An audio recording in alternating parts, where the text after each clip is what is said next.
નમસ્કાર, હું છું ગોપી ગાંગર અને આપ જોઈ રહ્યા છો નિર્ભય ન્યૂઝ. હજી પણ પરેશ ધાનાની, વીરજી ઠુમર, પ્રતાપ દુધાત, આ બધા જ નેતાઓ સતત આંદોલન કરી રહ્યા છે પાયલ ગોટીને ન્યાય અપાવવા માટે. પરંતુ આ બધાની વચ્ચે સવાલ એક આવી રહ્યો છે કે કૌશિક વેકરિયા અત્યારે ક્યાં છે? પ્રતાપભાઈ, આપે પ્રયત્ન કર્યો, ક્યાં છે કૌશિક વેકરિયા? કારણ કે હવે તો કૌશિક વેકરિયા વોન્ટેડ એવા પોસ્ટર્સ પણ સોશિયલ મીડિયા પર વાયરલ થઈ રહ્યા છે. ગોપીબેન, એને અમારે ગોતવાની એટલા માટે જરૂર નથી કે પોતાના બચાવ માટે કે ગવાતિયા મારતા હશે એની સરકારને હું ક્લીન છું એવી વાતો કરતા હશે, પ્રેઝન્ટેશન કરતા હશે, અથવા કઈ રીતનું આમાંથી બચી શકાય એની યોજના બનાવતા હશે. એના નીચેના અમુક તત્વો, એના ઘરમાં મા બેન દીકરી નથી એટલા માટે કોઈની બીજાની દીકરી ન થયેલા અન્યાયમાં એ કૌશિકભાઈના સપોર્ટોમાં થોડા પોસ્ટ મૂકે છે, એમાં કઈ વાંધો નથી. પણ પોતે જે પોસ્ટ મૂકે છે, આઈ સપોર્ટ કૌશિકભાઈ, આઈ સપોર્ટ સિંહ, ફલાણું ફલાણું, તો એની આત્માને પૂછે કે આપણા ઘરમાં બેન દીકરી છે ખરી?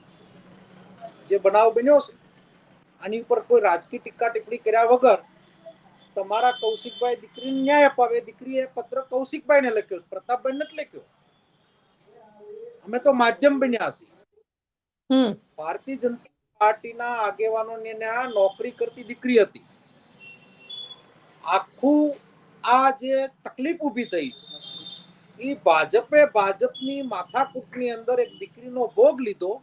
એના માટે પ્રતાપ દુધાત હોય કે ભાઈ પરેશભાઈ હોય કે વિરજીભાઈ હોય કે જેની ઠુમર હોય, એને નેતૃત્વ એટલા માટે કર્યું કે આજે સમજી લો એ ભાજપની લડાઈમાં વગદાર લોકોની નોકરી કરતી દીકરીનો ભોગ આ રીતનો લઈ શકે તો કાલે સવારે છપટી વગાડી અને કોઈ પણ પરિવારની દીકરી કે કોઈ પણ પરિવારના દીકરાનો ખોટી રીતના ભોગ ના લે એની ખાતરી શું? અમે જે મુદ્દો ઉપસ્થિત કર્યો છે, સમક્ષ કર્યો છે, લોકો વચ્ચે લાવ્યા છે, કોર્ટના જસ્ટિસ પણ ઠપકો આપે છે કે રાતના 12 ઉઠાંતરી તમે ક્યાં આધારે કરી?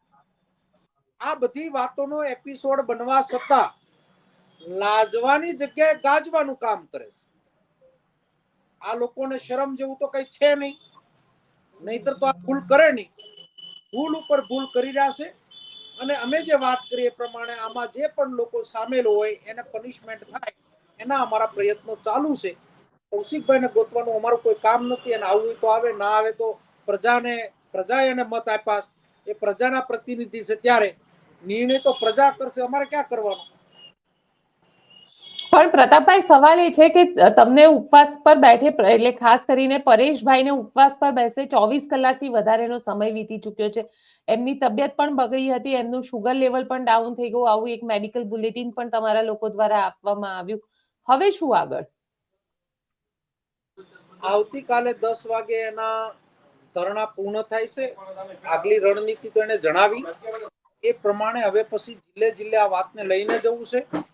નારી સન્માન, નારીનું સ્વાભિમાન મંચનું નામ આપ્યું છે. આવતીકાલે બપોર સુધી બંધનું એલાન આપ્યું છે.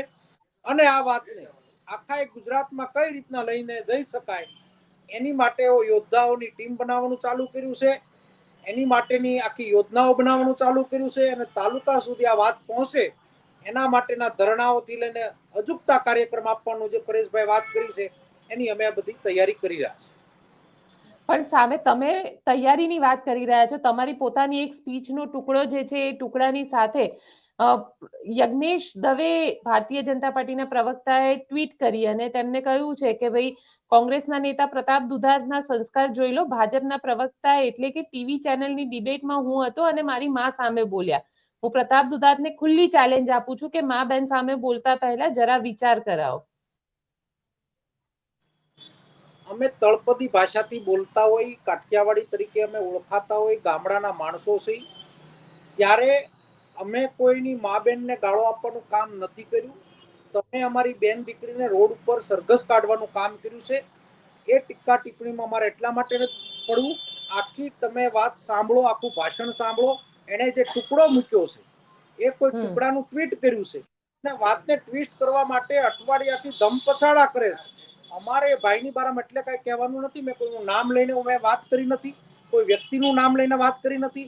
એને માથે ઓઢી કાઢ્યું છે, એ પોતાના ખંભે વાત લઈને નીકળ્યા છે, તો એના વિચારો છે, એ એના વિચારો છે. સંવેદનશીલતા એ કરે છે, તો ક્યાં છે સંવેદનતા? ક્યાં ન્યાય આપ્યો અમારી દીકરીને? આજે હાઈકોર્ટમાં પિટિશન દાખલ કરવા અમારી છોકરીથી લઈને બધા અમારી કમિટી ગઈ છે. શું સરકારે સહકાર આપ્યો? બદનામી સિવાય કઈ અમને મળ્યું ખરું? શું દોષ હતો દીકરીનો? અને છેલ્લા 10 દિવસથી અમુક ડિબેટોમાં બેસનાર લોકો નાનું મગજ કાઢી નાખ્યું ને એમને એકનું એક રટણ કરે છે. તો અમે કઈ ભાજપનું કહેવા માંગતા નથી, અમે કોઈ નેતાનું કહેવા માંગતા નથી. અમે એટલું જ કહેવા માંગીએ કે તમારા અધિકારીઓ ખાખીના ખોપ જમાવી અને આમ જનતા ઉપર જે ત્રાસ ગુજારે છે. હમણાં થોડી વાર પહેલા અમરેલી જિલ્લામાં અપહરણ થયું. અમરેલી જિલ્લાની કાયદા વ્યવસ્થા ભાંગીને ભૂકો થઈ ગઈ. તો જવાબદાર માણસ તરીકે અમારે ન બોલવું? અમે આ દીકરીનો મુદ્દો ઉપસ્થિત પ્રજા સમક્ષ કર્યો છે, મીડિયા સમક્ષ કર્યો. અમે કોઈ ગુનો કર્યો છે? આ 48 કલાક કાલે 10 વાગે થશે, પરેશભાઈ એમનો દાણો પેટમાં નાખ્યો. અમને કોઈ શોખ? અમે નહીં બોલીએ 1 મિનિટ માટે. જનતાને પણ તમારા મારફત કહીએ છીએ કે આ મુદ્દો અમે પૂર્ણ કર્યા. તમે ક્યારેય એટલા માટે ન બોલીએ કે તમે સૌ સલામત હો તો અમને શું વાંધો છે? પણ આવતીકાલે જી પ્રતાપભાઈ, બધું જ બેફામ ચાલે છે. તો આ તોફાની ઘોડાઓને લગામ લગાવી કે ના લગાવી? આ બેફામ થયેલી ગાડી 150 ની સ્પીડે હાલતી હતી, છપટી વગાડીને ગમે ત્યાં ગમે એવા ખેલ કરતા હતા, બળાત્કારીઓને બચાવતા હતા. તો એને લગામ લગાવી કે ના લગાવી?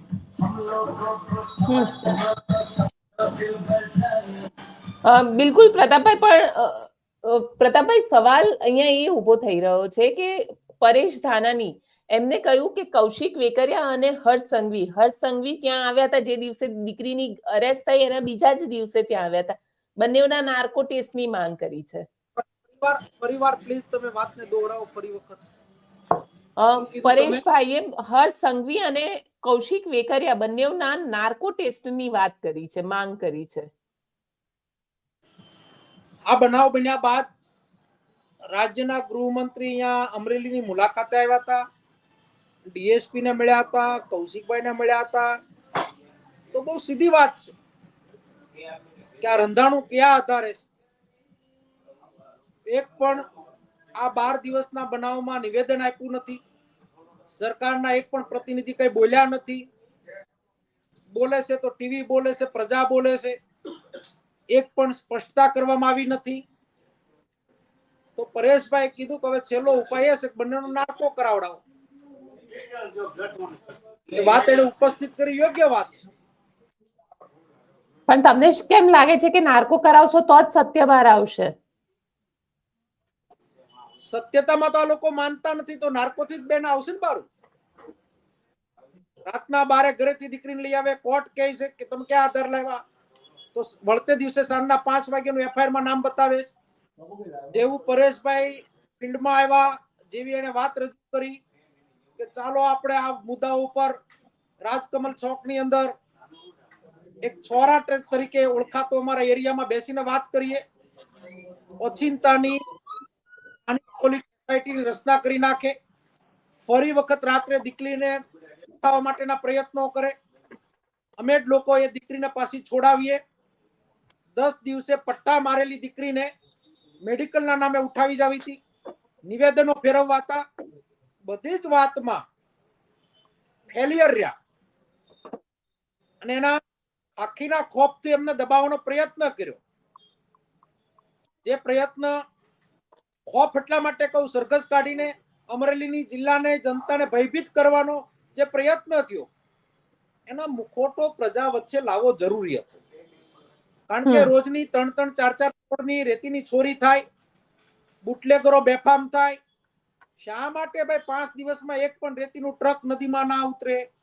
શા માટે એક બોટલ દારૂ અત્યારે આખા જિલ્લામાં ન મળતો હોય? તો આ વાત તો આની ઉપર ઘણી ડિબેટો થઈ છે. તો એના ભાજપના લોકોની વાતની અંદર લખાયેલા શબ્દો પ્રમાણે વાત સાર્થક થાય છે. ડિસમિસ નથી કરાવતા. ડિસમિસ કરાવો તો પોલીસ પોપટ જેમ બોલે તો કૌશિકભાઈ નું ઉગાડવું પડે. ડિસમિસ નહીં કરાવી અને મૌન ધારણ કરી અને ભૂગર્ભમાં જ્યાં ઉતરાય ત્યાં અને જિલ્લામાં તો આવવાનું છે. કેટલોક ટાઈમ મૌન, કેટલોક ટાઈમ ભાગતા ફરશે, પૂછશે એને જિલ્લો. અને અમારો વ્યક્તિગત કોઈ લડાઈ નથી. આ જિલ્લાની ગરિમા રહી છે, આ જિલ્લાની અંદર ઇતિહાસ રહ્યો છે. ભાજપના દિગ્ગજ નેતાઓ આ જિલ્લામાં રહ્યા છે, કોંગ્રેસના નેતાઓ રહ્યા છે. કોઈ વ્યક્તિગત લાંચ લીધી હોય એ બી પોલીસ પાસેથી, તો એક જ વ્યક્તિ ઉપર આરોપ લાગ્યો છે, કૌશિકભાઈ ઉપર. અને એના આરોપી જે એને બનાવ્યા છે, ખોટા ટેન્ડર કાંડના આરોપી બનાવ્યા, એ તો ગોપીબેન મને આજે ખબર પડી કે એમાંનો એક જણ તો ભાગીદાર છે. એટલે હવે તો જેલમાંથી બહાર આવે ત્યારે જ હકીકત સામે આવશે. એને ગુનેગાર બનાવી દીધા. એમાંનો એક પણ તમને કેમ એવું લાગે છે કે કૌશિક વેકરિયાના કહેવાથી જ એસપીએ માર્યા હશે, કે કૌશિક વેકરિયાના કહેવાથી જ આખું સરઘસ કાઢવામાં આવ્યું છે? હર્ષ સંઘવી પણ ત્યાં આવ્યા હતા તો કે એના માટે જ આવ્યા હતા. એટલે દરેક વસ્તુની અંદર ગોળ ગોળ ફેરવીને કેમ આના ઉપર જ મુદ્દો આવી જાય છે? બેન, નાયબ દંડક છે જિલ્લાની અંદર, પોતે સર્વે સર્વા હોવાનો આખો એનો અભાવ ઉભી કરી છે. છપટી વગાડી અને એ લંડનમાં બેઠેલા વ્યક્તિ ઉપર એફઆઈઆર કરાવી શકતા હોય. છપટી વગાડી અને ગમે એ વ્યક્તિને ગમે એને ટ્રાન્સફર કરાવી શકતા હોય. છપટી વગાડી અને ગમે એને એફઆઈઆરમાં જેલમાં નાખી શકતા હોય. તો અમે તો એને જ પૂછશું ને, અમે અન્ય લોકોને શું કામ પૂછીએ?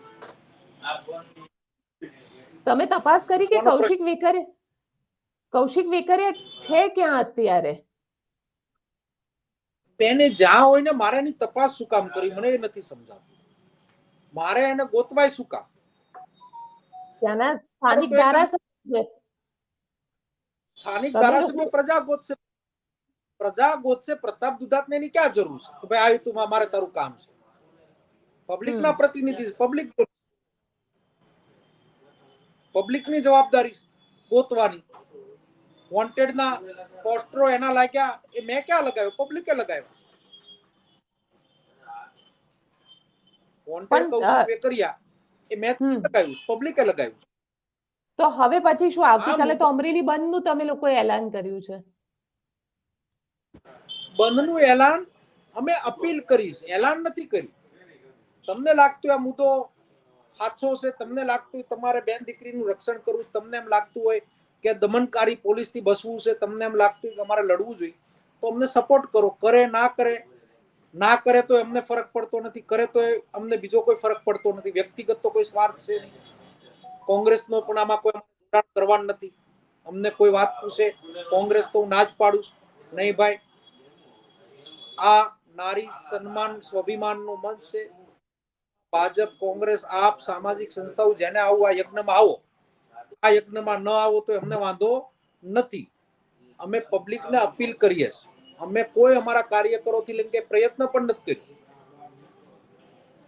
ટીવી મીડિયા, સોશિયલ મીડિયાથી લોકો સુધી અમારો સંદેશો આપીએ. જોડાવું ન જોડાવું તો સ્વતંત્ર દેશ છે.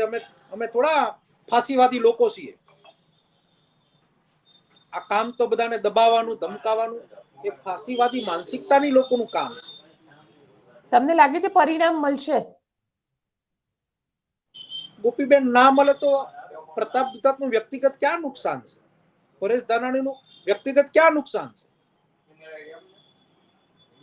આમાં ગોપીબેન બિચારી એટલા દિવસથી ડિબેટ રાખે છે, તમારા ઘરનું નુકસાન થોડી છે. ગરીબ માણસનું નુકસાન છે, મિડલ ક્લાસનું નુકસાન છે. ઘણી વખત વ્યક્તિગત આરોપ લાગે કે કઈ બોલતા નથી, કઈ કરતા નથી, એટલો બોલીએ છીએ, કરીએ છીએ. આ કઈ અમારે અત્યારે કોઈ મતની તો રાજનીતિ બેન કરવી નથી. અમે તો સન્માન આપીએ કે જે આમાં અમે પાછા એવા ખોટા હોય તો તમારા મારફત ભારતીય જનતા પાર્ટીના નેતાઓને મારી ઓપન ચેલેન્જ છે કે મુદ્દાસર તમારે જ્યારે જ્યાં ડિબેટ કરવી હોય ત્યાં હું આવવાલ છું. આ મુદ્દા ઉપર, આ એક મુદ્દા ઉપર બેન પાયલને થયેલા અન્યાય બાબતે ભાજપના ગમે તેવડા દિગ્ગજ નેતાને મારી સામે બેસવું હોય, મારે એની સામે બેસીને વાત કરવાની માનસિક તૈયારી છે. ખોટું કર્યું છે તો એને પનિશમેન્ટ આપો અને ખોટું કરનાર વ્યક્તિને સજા થવી જોઈએ કે ફરી વખત આ ભૂલ ના કરે. બધી પોલીસ અમારી દુશ્મન બેન નથી. પોલીસમાં પણ સારા અધિકારીઓ છે, સારું કામ કરે છે. વિધાનસભામાં હું હતો ત્યારે પોલીસને પણ મેં વિરોધ પક્ષમાં હોવા છતાં અભિનંદનો આપેલા હોય અને મારી રેકોર્ડ ઉપરની વાત છે. જે પોલીસે ભૂલ કરી છે એને પનિશમેન્ટ મળવી જોઈએ અને એક દાખલો ગુજરાતની અંદર બેસાડવો જોઈએ. આ જ અમારી લાગણી અને માગણી છે. બિલકુલ પ્રતાપભાઈ, આપ અમારી સાથે જોડાયા એના માટે આપનો ખૂબ ખૂબ આભાર.